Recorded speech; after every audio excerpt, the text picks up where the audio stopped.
Hello, ladies and gentlemen. RP Tube Vision brings to you Wrestling Trivia Tuesday. Hello, ma'ams and sirs, and thank you for tuning in to this week's Wrestling Trivia Tuesday.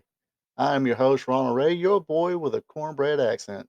As you can tell, I'm in my prestigious amateur home studio, and just enjoying being home for at least a little bit. Um, yes, so I have a hat on. I ain't blinding everybody.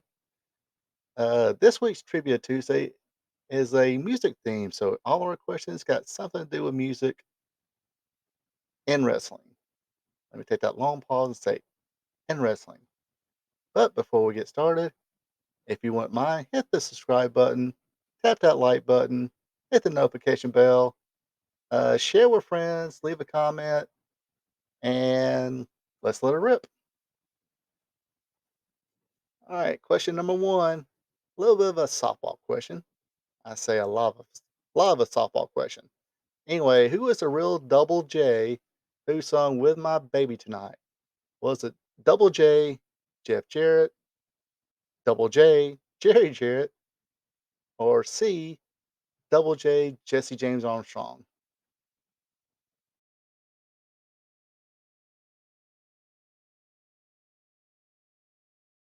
The answer is C, Jesse James Armstrong, the real Double J.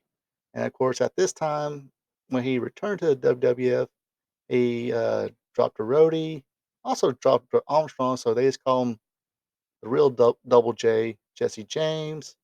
And of course, this was before he became a road dog, Jesse James. Of course, Jesse James Armstrong, probably the famous Armstrong family.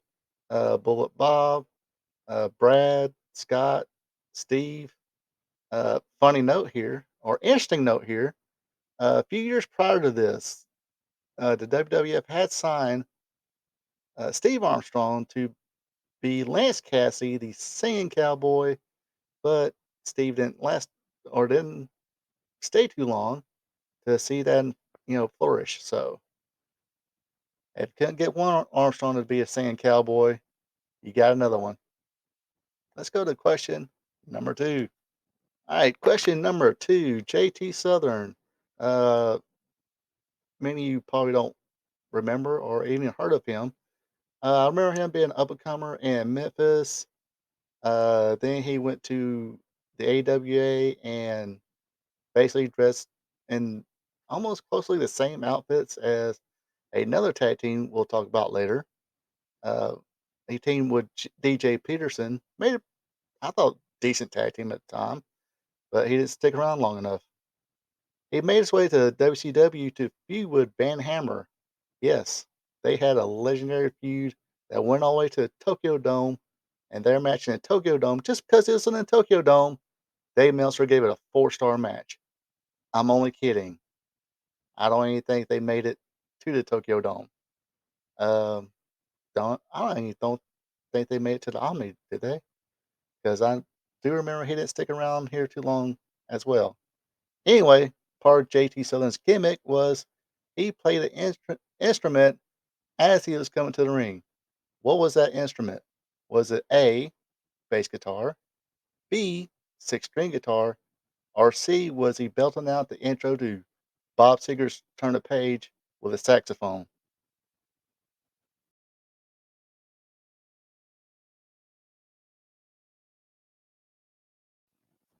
The answer was B, a regular six string guitar. I guess trying to do his, the best Steve Vai, Joe Satriani impersonation as he could. Because I do believe he actually used that Ibanez guitar at the time. So maybe that should have been I should have looked that up and then had that as a bonus question. But oh well. Let's move on. And for question number three, remember I was telling you that JT Southern and DJ Peterson almost had the same kind of outfit as another tag team that just left the AWA? Well, this was that tag team. Before they became just the Rockers, they were the Midnight Rockers, two-time AWA tag team champions. But before they went to the WWF and dropped the Midnight, they had this. regular old song you would hear on the radio. What song did the Midnight Rockers use as their entrance music? Was it A, Living After Midnight by Judas Priest, B, Rockin' Into the Night by 38 Special, or C, Rock and Roll All Night by Kiss?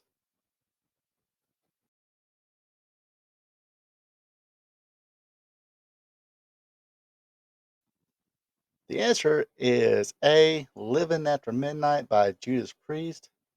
And if I remember correctly, I think even on at least I know on the shooting review, I think Marty Jannetty claimed that he actually picked the song out because he liked the song, which it is a cool song.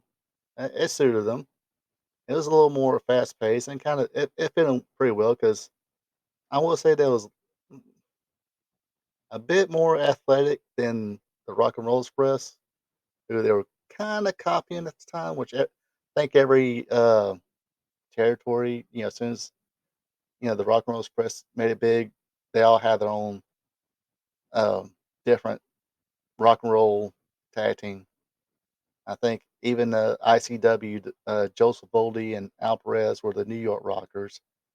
Up in Portland, uh, it was Rex King and Steve Dahl. Before that, it was Jeff Peterson and Steve Dahl as the Southern Rockers. Then Jeff, I guess, left and came in Rex King. They became the Southern Rockers, who actually wound up going to USWA, then became well done in the WWF. But anyway, like I said, I like to digress and babble off a bunch of BS. Anyway, that does it for this week's show. Hope you enjoyed yourself. And like I said, leave a like, leave a comment, uh, definitely subscribe, and I'll see you next time. We here at RP Tube Vision would like to thank you for tuning in. Don't forget to like, subscribe, and share. Also check out friends of the show Ecolife Natural for home-crafted candles, hand cloth, and other home and personal goods. Look them up on Facebook. Link will be available below the video. That is Ecolife Natural.